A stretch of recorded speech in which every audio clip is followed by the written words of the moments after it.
nagbabalik po ang taong bahay. Gaya ng napanood natin kanina, di ba? Very interesting at maraming makaka-relate kung paano ba tayo magmahal at paano basahin yung paano tayo magmahal. Di ba? Ang ganda, no? This time, may mga tips naman tayo for reaching out and building relationships. Nako, siguro, Abay Julie, the best na ikaw mag-umpisa niyan. Bakit ako? In love ka. Kayong in love kanina sa ating dalawa. Ay, sige kayo na. Alam niyo, mga abay, napakahalaga ng tinalakay kanina, no? Balikan lang natin kasi talagang may mga kilig moment doon sa pinag-uusapan nila, no? Na minsan talaga hindi man natin nasasabi na everyday, I love ya, mga bay, mahal kita. Sa iba't ibang mga kaparaanan, dapat gano'n. Kasi dapat everyday in love tayo, mga abay. At isa sa mga paraan, maging open tayo ng ating damdamin, mga bay, sa ating minamahal. Pero kung hindi mo naman asawa o hindi mo naman mahal sa buhay, huwag ka na mag-open. Hindi. Sabi nga dito, para magkaroon tayo ng magandang ugnayan, maging open ka rin sa kanila. Oo. Like, for example, hindi mo talaga kasi sa isang team. Oo, magtatagumpay ang team na yan, mga bay, kung bawat isa sa inyo, nagkakaunawaan kayo, nagsisync, may synergy. Yes! Hindi ba? Kaya, pwede ka na ba sabihin ni Abay Maylin, alam mo bay, para mas maganda ang relasyon natin, huwag kang masyadong mataray. Ganyan, pwede yan. Mga bay. Maliban na lang na lagi niya sinasabi sa akin yon, hindi pa rin nagsisinkin sa akin. May problema na ako doon. Hindi ba? Pero sabi nga, dapat nagkakasabihan tayo ng mga, katulad namin dito, kahila. Ano yan?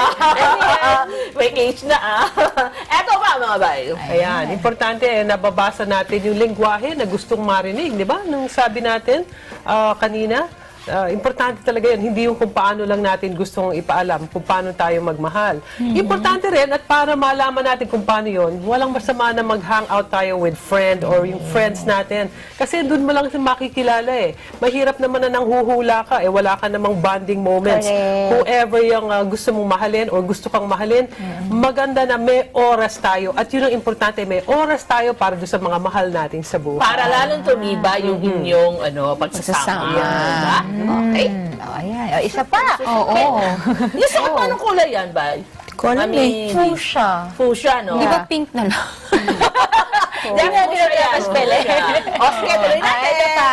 Ask someone daw you love to check in with regularly. Tama naman, di ba? Kailangan na lagi kang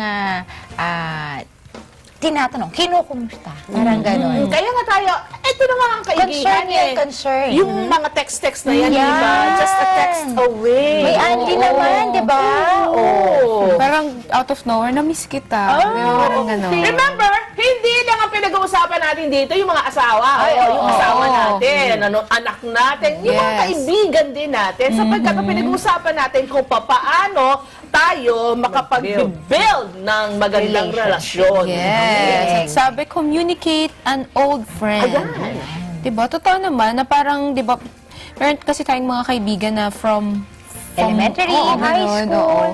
So, maganda rin, friends. maganda rin siguro na magkaroon ng reunion once in a while. Kaya nga na-invento yung mga social media, Facebook, to reconnect. Diba? Or to reconnect. Yes. Ayan. Ito pa. Find someone who can walk with you or can be your workout buddy. Para tayo lang, workout buddy. Every Friday. Diba? Kasama yung grupo ni Miss Divine. Meron kaming dito. Mga ka-workout namin yan. Ikaw, ito maganda. Go for a weekly date with someone you love. Be it your friends, relatives, or family. Yung family day mo. Ikaw ba? Ano yung family day nyo? Family day namin, Sunday. Usually Sunday. Kaya Kayo ba? Sunday. Tapos meron tayo, di ba, may Friday group tayo, may Tuesday Mamaya group. may session tayo ng Friday group. Ganon. Ikaw ba? Importante, yung anong araw? Mondays. Monday group ka. Kasi pag Sunday, kanya-kanyang activities. Dahil alam mo na, iba-ibang ang mga aktibidades niya na talagang bago mo ma-put together, ginagawa namin on Effort other talaga. day. Yun. Oo.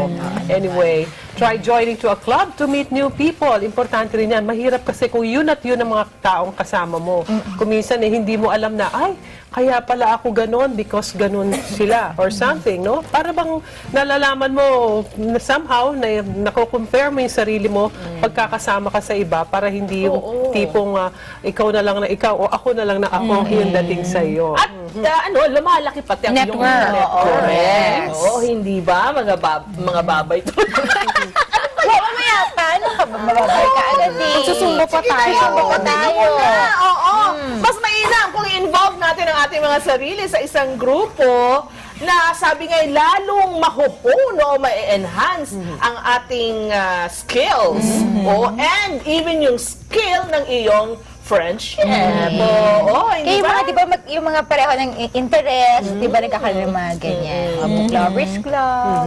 Si Abay Maylin ko, meron siyang kagrupo sa bowling. May May kagrupo bowling. siya sa badminton. Mga ganun, di ba? Ganun eh. Ayun. So, iba-ibang grupo yan para, well, masarap talaga pagka marami kang nakakausap din, di ba? Kaya Diverse. marami rin tayong na-share dahil sa iba yung na-expose ka sa iba't ibang uri ng tao. Tama. Kaya importante talaga na-involve tayo doon sa mga grupo, lalo na yung interest natin, Correct. di ba? Na hindi ka naman makikigrupo kung hindi ka interesado. Kasi wala, Or for all you know, hindi ka interesado doon, pero pag nakasama mo sila, Maano na ba? yun, parang I didn't Mapupukaw know yung na, damdamin. interesado rin pala akong manahe. Malay mo. May init talent ka pala, hindi mo alam. Oo nga. Oh, why not? Diba? Oo. Manahin ng mahilig pala mag-opera.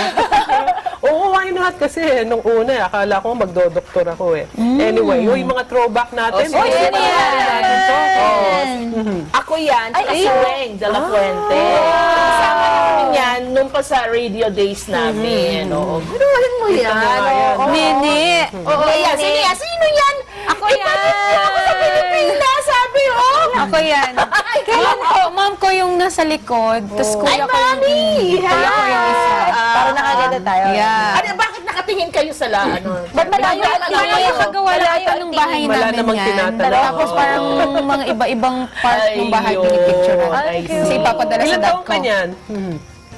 2 siguro. Kanina, 1, 2. Okay. Ayun. At yan naman ay si... O, diba? Pa-cute lang. Ano sinabi ng bangs? Taray ng bangs mo dyan. Diba? Oo. Oo, diba? Yan. After yata yan ng ano.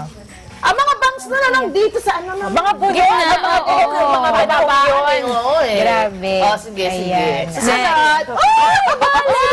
Yan. Si Abay Maylin yan, ano? Oo, nagbalay ka pala. Kaya ngayon bali-bali na. Hindi. O, di ba? Sino mag-aakala na nagbali ako nung araw? Oo. Takot ka kasi. Oo nga. Oo, Hindi allegation. mga, ano yung mga ballerinas. At saka hindi, sa totoo lang, aminin na natin, di ba noong mga panahon, kapag ka medyo affluent ang family, balik-balik. Oo. Ang pinag-aaralan, tayo, mga tinitikling, di ba? Hindi ko. Babae, ballet. Parang automatic na pag babae yung anak. Ballet. Ganon. Oo, sige. Habang kayo nagbabalay noon, kami naman ay nagluluksong tinik. Yes. At naganon, Patintero. Ano tawag doon? Yung may Chinese garter? Chinese Oy, garter. pabigay ko daw yan. Oo. Chinese garter. Wow, sige, ito naman. Sino yan? Ako yan, ang itim ni kuya. Ay, Kuya, grabe ka kuya. naman nakaitim. Sobra ka naman. Ang puti ko eh, no? Kamukha ko ba yung mga anak ko? Hindi. Oo, hindi. Ano? Hindi ka mukha si Mari. Hindi. Oh, hindi Si ka. Erin, hindi. Si Erin, Lakas pala ng hindi. dugo. Unique ka, ate. Unique ka, Mami. Oo nga Oo, eh. sige. Ayan, si Mami Liz yan. Wow! May forever talaga. Daddy ko yan. 18th birthday. Sobrang sentimental kasi only girl. Ano? Ganon. Happy birthday pala. Sa akin. Oo. Ano yan, magdadrama ka Oo, dyan. kasi first, last dance ko siya. I see. Tapos, Ganda ha. Yan. Eto. Ako si Mami yan. Liz yan. Yung mata niya, ang bilog na bilog. Talaga. Oo, Yan na yan. Parang kamukha ko si Erin Yes, dyan. excuse Ano me. kasi yan, kakadating lang ni Daddy. Tapos, after nung picture na yan, umiiyak ako dahil masakit yung ipin ko. Nilagay na yan. Dahil naubos Bagong ko iyak yung ka pa, isang... nalagay na yan. Naubos ko daw yung isang malaking... Tissue. bar ng chocolate. Hindi ko nasasabihin kung anong Oo, kung anong brand. oo. Pero yun, tsaka yan yun. Yun yung Oh, ayan, pampatahan tsaka mo. ito. Naubos ko daw yung buong malaking bar ng chocolate. Yun nga yung pampatahan mo para Oo. tumigil. Ayun. Alam ko na kaya. Pag bad mood, Ay, please, alam ko na. yan. Tayo mga kwento, pero parang kailangan mag-break muna tayo. Babalik po ang taong bahay. Diyan lang kayo.